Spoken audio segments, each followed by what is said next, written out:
Hey guys, welcome to the Liberal Hive Mind, a channel solely focused on exposing the abundant hypocrisy of the left. I swear Gavin Newsom must have some kind of sadistic fetish for public humiliation. It seems almost as if the guy thrives on embarrassment, scandal after scandal, L after L, humiliation after humiliation, and he just keeps showing up like nothing ever happened. You know, a normal human being at this point would be hiding in a cabin somewhere, let's call it Joe Biden style, but not Gavin, no. It seems like the more humiliation he faces, the more he shows his face. Oh, he wants more. Almost as if it fuels him. And how do I know that he wants more? Well, because now he's publicly calling for a debate between him and JD Vance, as Vice President Vance is now visiting Los Angeles. I mean, are you freaking kidding? Gavin Newsom's coming off of his terribly humiliating debate with Ron DeSantis, where the Florida governor basically mopped the floor with him in front of the whole country. And now, for some reason, somehow, Gavin Newsom believes that it's time for round two, and this time with somebody who's arguably even sharper than Ron DeSantis. Yeah, not so sure that's a good idea there, Gavin. Of course, let me show you guys exactly what's going on here. We got some stuff to get into, so let's roll the tape. All right, folks, so yep, it's real. Exactly as I said it. Gavin Newsom just posted this on X. Hey, at JD Vance, nice of you to finally make it out to California. Since you're so eager to talk to me, how about saying it to my face? Let's debate time and place. Oh, that is such a bad idea. It's almost like reliving the LeVar Ball situation where he was calling out Michael Jordan in a 1v1. If this happens, it's going to end in complete disaster. And you know how I know that? Well, like I mentioned in the intro, it's not the first rodeo. I mean, let's just take a quick stroll down memory lane. Remember the Battle of the Governors? That absolute disaster of a debate between Ron DeSantis and Gavin Newsom? Gavin was clearly desperate. He needed to flip the script on the whole failed governor and failed state narrative.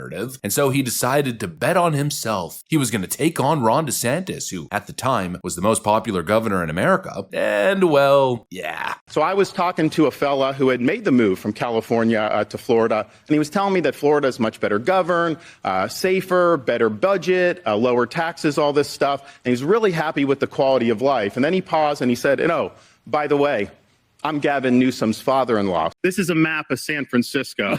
There's a lot of plots on that. You may be asking, what is that plotting?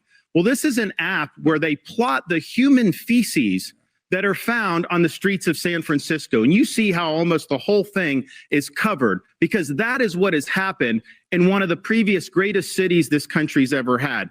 Human feces is now a fact of life, except when a communist dictator comes to town. Then they cleaned up the streets. They lined the streets with Chinese flags. They didn't put American flags there. They cleaned everything up. So they're willing to do it for a communist dictator, but they're not willing to do it for their own people. Of course, it gave us that incredible moment where Ron DeSantis literally pulled out the San Francisco poop map. I don't think you want to do this again, little Gavin. I don't think it's a good idea. I mean, seriously, you want to do this again? Don't make JD Vance pull out the poop map. Don't make him do it, Gavin. As we know, that San Francisco poop map is basically kryptonite to any loser Democrat leader in California. So yeah, careful what you wish for, little Gavin. You don't want poop map round two. And really, I mean, what's the plan here? Are you going to point the finger at JD Vance and call him a fascist? Or maybe jump on the latest and greatest in fake Democrat outrage, trying to pull the victim card over JD Vance mistakenly calling Senator Alex Padilla Jose Padilla? Is that the angle here, calling JD Vance a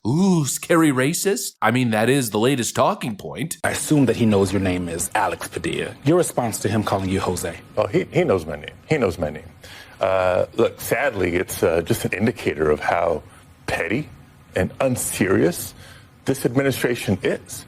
He's the vice president of the United States. You think he'd take the situation in Los Angeles more seriously? You know, you think maybe he'd take a moment to talk to some of the families who have been impacted, have been terrorized, to feel what's really going on the ground. You saw him shaking hands with Marines, but did he listen? We've got a lot of important work to do. But this is how the vice president chooses to act, and that says a lot. Mr. Vice President, how dare you disrespect our senator? You don't know his name? But yet you served with him before you were vice president, and you continue to serve with him today, because the last time I checked, the vice president of the United States is the president of the U.S. Senate. You serve with him today, and how dare you disrespect him and call him Jose. But I guess he just looked like anybody to you.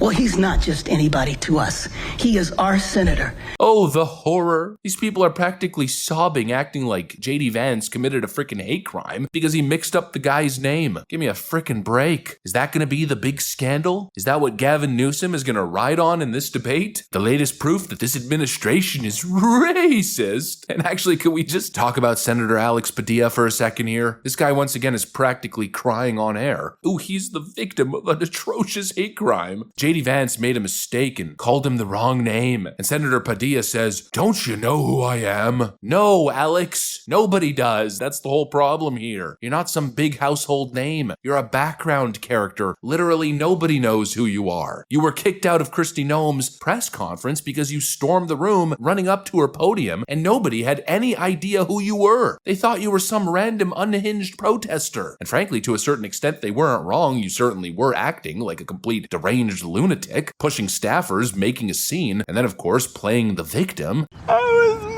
You were murdered. And I love the way he's framing this thing as, I was arrested. I was detained simply for asking questions. I was just asking questions. Meanwhile, the guy's an obvious security concern, nearly lunging at the DHS secretary. Oh yes, Alex, you were just asking questions. Keep telling yourself that. But anyways, without spending too much time on that tangent, back to poor old Gavin Newsom. I got a message for the California governor, and that message is, please make this debate happen. I mean, right now we're in the down season, we're in the slow season for politics. You got the ebbs and flows of election cycles. We're not exactly in a black swan event. You know, we could use a good old primetime debate. Go for it. I hope J.D. Vance does in fact debate you, because he is going to obliterate you. The man is sharp, composed, and he doesn't fall for your smug little fake outraged rehearsed tactics. You couldn't handle Ron DeSantis. What makes you think that you could ever handle J.D. Vance? Please, I beg of you, please, make J.D. Vance pull out the poop map. I didn't have that on my 2025 bingo card, but just seeing that would give me the sensation of bingo. So do it, Gavin. Let's see what you got. Maybe this is exactly the moment you need. You know, this is your time to turn it all around, to rewrite your story, flip the script, or probably more likely, you're gonna walk into yet again another totally embarrassing moment, another humiliating L for California's greatest governor ever. Again, I'm just sitting here asking myself the question, how much humiliation can one man endure? I tell you, Gavin Newsom is one special kind of sociopath. It's absolutely wild how all the embarrassment, all the failure, all the scandals, how none of it phases him. And he just comes back every single time, right back acting as if nothing ever happened. The guy's certainly a special breed, I'll tell you that much. Anyways, that's pretty much what I got for you guys on this one. Hopefully you enjoyed the video. If you did, make sure to leave a like and possibly subscribe to the channel. Thanks for watching, and I'll see you on the next one.